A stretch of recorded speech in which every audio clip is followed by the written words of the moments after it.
15 मार्च 2022 को दिन में 12:31 पर सूर्य कुंभ राशि से निकलकर राशि में प्रवेश करने वाले हैं।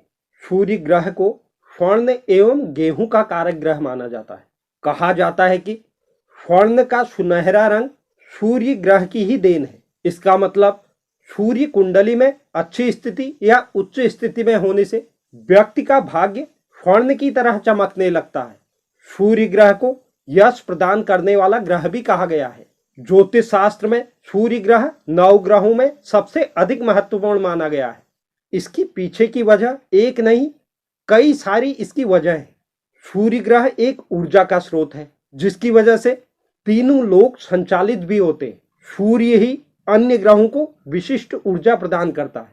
यही कारण है कि सूर्य ग्रह को ग्रहों में मुखिया माना जाता है। सूर्य का रथ 7 घोड़े खींचते हैं, जो हमारे 7 चक्रों का प्रतिनिधित्व करता है। सूर्य ग्रह को हम गायत्री मंत्र और आदित्य हृदय स्तोत्र के जाप से या पाठ से हम सूर्य ग्रह को प्रसन्न कर सकते हैं। सूर्य को जगत का पिता कहा गया है, क्योंकि इसकी शक्ति से समस्त ग्रह चलायमान है। व्यवसाय तथा नौकरी के लिए सूर्य को बहुत महत्वपूर्ण ग्रह माना गया है।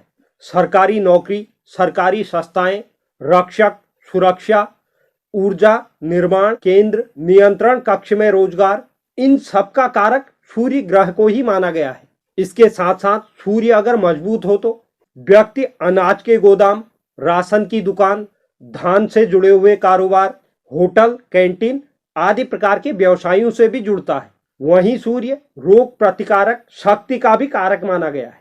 इसी वजह से व्यक्ति अनेक प्रकार के टीके और दवाइयों से जुड़ा हुआ कारोबार, जनरेटर, विद्युत निर्माण केंद्र आदि भी सूर्य से ही संचालित होते हैं। हमारे शरीर पर भी सूर्य ग्रह का प्रभाव देखा जाता है। सूर्य का अधिकार आत्मा, चेतन शक्ति और हृदय पर है। रीढ़ की हड्डी में भी सूर्य ग्रह का ही अधिकार है। शरीर में ऊर्जा निर्माण और रोग प्रतिरोधक क्षमता पर भी सूर्य ग्रह का अधिकार है।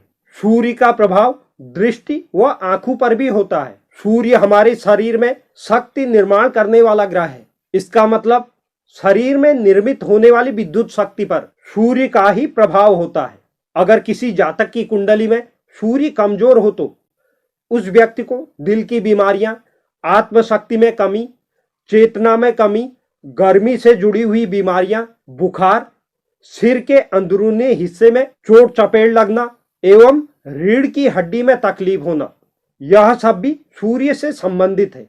अगर आपकी कुंडली में सूर्य कमजोर अवस्था में है तो इस प्रकार की समस्या आपको हो सकती है। सूर्य को अग्नि का कारक ग्रह माना गया है। इसी वजह से हाजमे में तकलीफ, श्वेत मांसपेशियों में दर्द, दृष्टि में दोष, यह भी सूर्य की अशुभ स्थिति के कारण हो सकता है। तो ग्रहों के राजा सूर्य का अपने मित्र देवगुरु बृहस्पति की मीन राशि में गोचर से हमारी 12 राशियां प्रभावित होने जा रही हैं। तो इन 12 राशियों में से आज हम चर्चा करने वाले हैं प्रथम की 6 राशियों के बारे में, जिसमें मेष, वृषभ, मिथुन, कर्क, सिंह, कन्या, इन 6 राशियों के बारे में हम आज की वीडियो में चर्चा करेंगे। बाकी बची हुई 6 राशियों के बारे में हम कल की वीडियो में चर्चा करेंगे। तो वीडियो की शुरुआत करने से पहले अगर कोई दर्शक चैनल पर नए हैं तो चैनल को आप जरूर सब्सक्राइब कीजिए, साथ ही साथ बेल नोटिफिकेशन भी ऑन कर लीजिए, जिससे चैनल पर अपलोड होने वाली हर एक वीडियो का नोटिफिकेशन आपके पास सबसे पहले पहुंचे। तो चलिए शुरुआत करते हैं और जानते हैं आज की अपनी प्रथम राशि मेष राशि से। सूर्य मेष राशि के लिए व्यय और हानि के 12वें भाव में गोचर करने वाले हैं।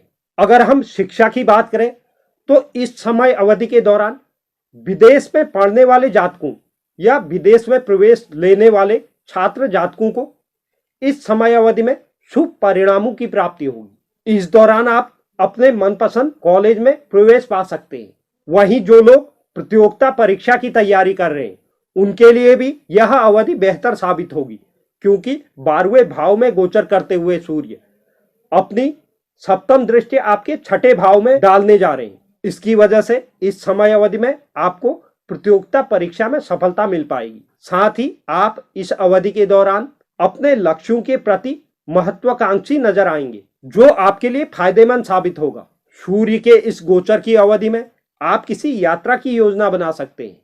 पेशेवर रूप की अगर हम बात करें तो यह अवधि नौकरी पेशा जातकों के लिए अनुकूल साबित हो सकती है। इस समय अवधि में आपकी पकड़ अपने कार्य पर अच्छी रहेगी। अगर आप अपने नौकरी में बदलाव करने की योजना बना रहे हैं तो यह अवधि आपके लिए शुभ साबित होगी। आपको इस दौरान नई नौकरी के अच्छे अवसर प्राप्त हो सकते हैं। हालांकि इस समय अवधि में आपके खर्चों में वृद्धि देखने को मिलेगी। आर्थिक रूप से हानि होने की भी आशंका है। संबंधों के लिहाज से यह गोचर अवधि आपके अनुकूल नहीं रहने वाली है। इस दौरान आपको विवादों का सामना करना पड़ सकता है। यह भी हो सकता है इस समय अवधि में आपके संबंध अपने बच्चों के साथ ज्यादा अच्छे न रहें। स्वास्थ्य के लिहाज से भी आपको अपने स्वास्थ्य पर विशेष रूप से ध्यान देने की आवश्यकता होगी। इस समय अवधि में आपका झुकाव धार्मिक गतिविधियों की ओर हो सकता है। इस गोचर अवधि को शुभ करने के लिए रविवार के दिन गाय को गेहूं और गुड़ खिलाएं। बात करते हैं वृषभ राशि की। वृषभ चंद्र राशि के आधार पर सूर्य आपके 11वें भाव में गोचर करने वाले हैं।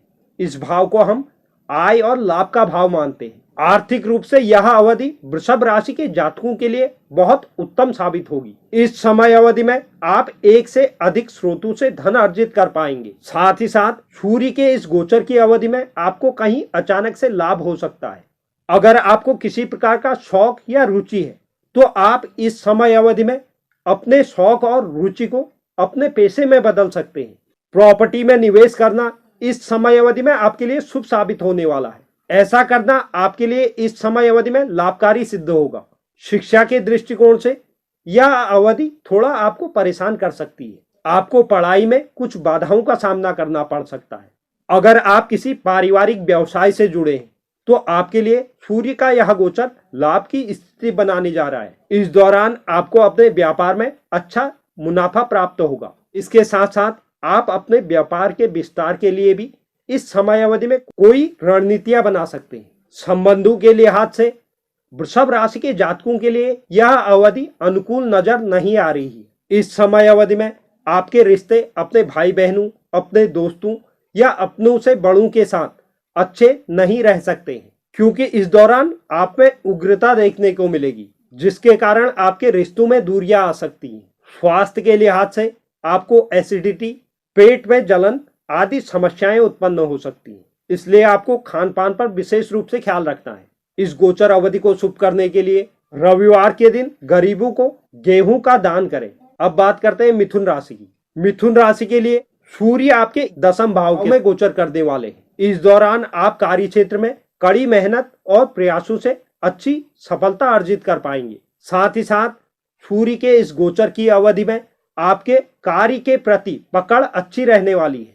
आप समय सीमा के दौरान किसी भी कार्य को पूरा कर पाएंगे। सहकर्मियों के साथ भी आपके अच्छे संबंध रहेंगे। मिथुन राशि के जो जातक नौकरी बदलने की योजना बना रहे थे, उन्हें भी इस समय अवधि में अच्छे अवसर प्राप्त हो सकते हैं।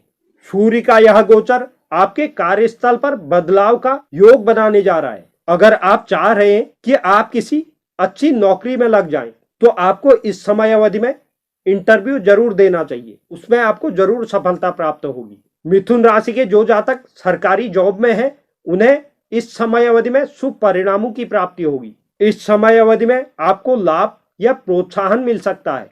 सूर्य के इस गोचर की अवधि में आपके संबंध आपके भाई बहनों, विशेषकर आपसे जो छोटे हैं, उनके साथ अच्छे रहने की उम्मीद बन रही है। आपको सूर्य के इस गोचर की अवधि में किसी प्रकार का लाभ हो सकता है और आप किसी यात्रा की योजना भी बना सकते हैं।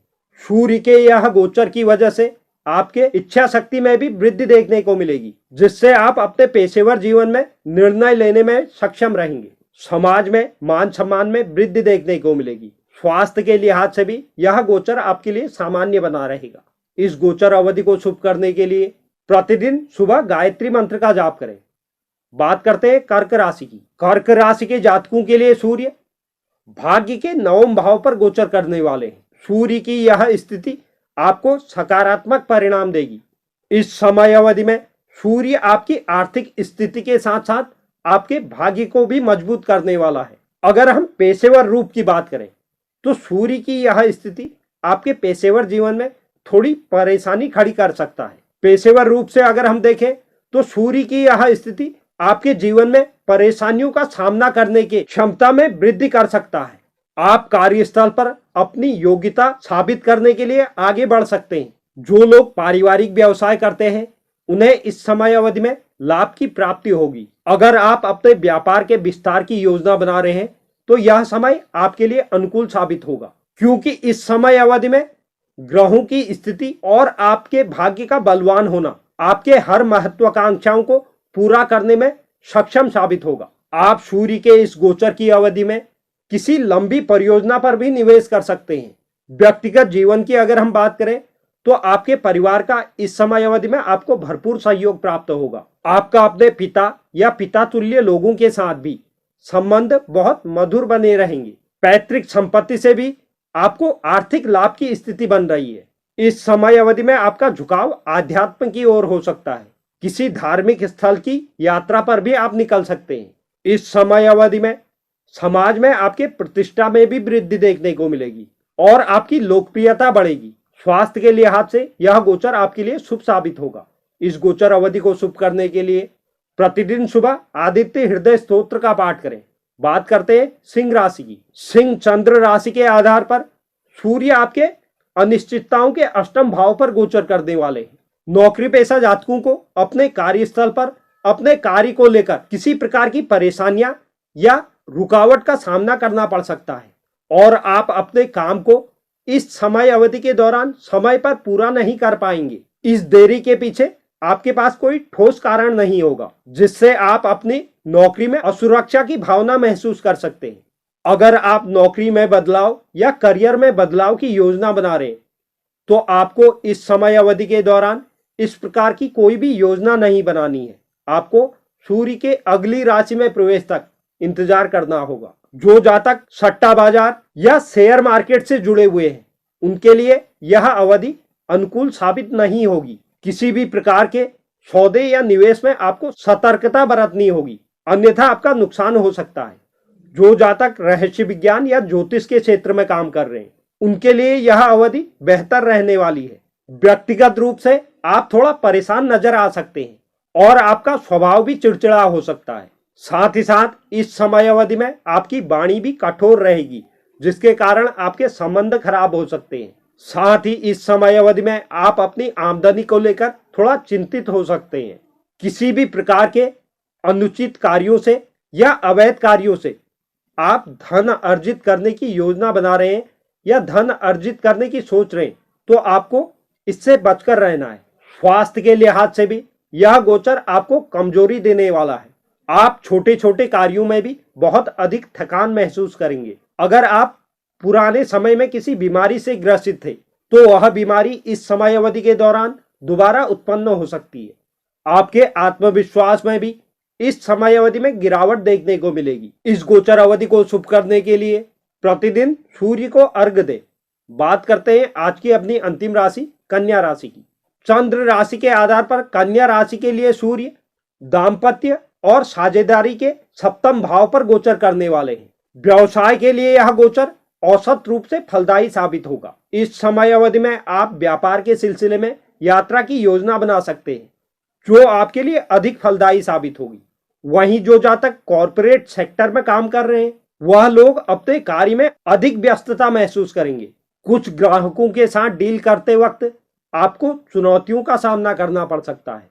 कन्या राशि के जो जातक साझेदारी में व्यवसाय कर रहे हैं उन्हें इस समय अवधि में थोड़ा सावधान होने की जरूरत होगी। नौकरी पेशा जातकों का भी अपने बॉस या वरिष्ठों के साथ कोई विवाद उत्पन्न हो सकता है जिसके कारण कार्यस्थल पर आपकी छवि प्रभावित होगी। व्यक्तिगत रूप से भी इस समय अवधि में आपका स्वभाव थोड़ा चिड़चिड़ा हो सकता है। आपको छोटी छोटी बातों पर गुस्सा आ सकता है। विवाहित जातकों का भी अपने जीवन साथी के साथ विवाद की स्थिति बनती हुई दिखाई दे रही है क्योंकि आपके गुस्से और अहंकार के कारण यह स्थितियां उत्पन्न हो सकती है। इसलिए आपको इस समय अवधि के दौरान अपने अहंकार और गुस्से पर कंट्रोल करना होगा और किसी भी बात को समझदारी के साथ सुलझाना होगा। आप इस समय अवधि में अपने दोस्तों के साथ किसी यात्रा पर जाने की योजना बना सकते हैं। स्वास्थ्य के लिहाज से भी यह गोचर अवधि आपके लिए सामान्य साबित होगी। इस गोचर अवधि को शुभ करने के लिए मंदिर में लाल कपड़े का दान करें। तो यह था सूर्य का मीन राशि में गोचर जिससे हमारी प्रथम की 6 राशियां प्रभावित होने जा रही हैं। उम्मीद करता हूं यह जानकारी आपको पसंद आई होगी। जो भी दर्शक चैनल पर नए हैं, चैनल को आप जरूर सब्सक्राइब कीजिए, साथ ही साथ बेल नोटिफिकेशन भी ऑन कर लीजिए, जिससे चैनल पर अपलोड होने वाली हर एक वीडियो का नोटिफिकेशन आपके पास सबसे पहले पहुंचे। और आप वीडियो को लाइक और शेयर भी जरूर करें और कमेंट बॉक्स में आप अपनी राय भी जरूर लिखें। धन्यवाद।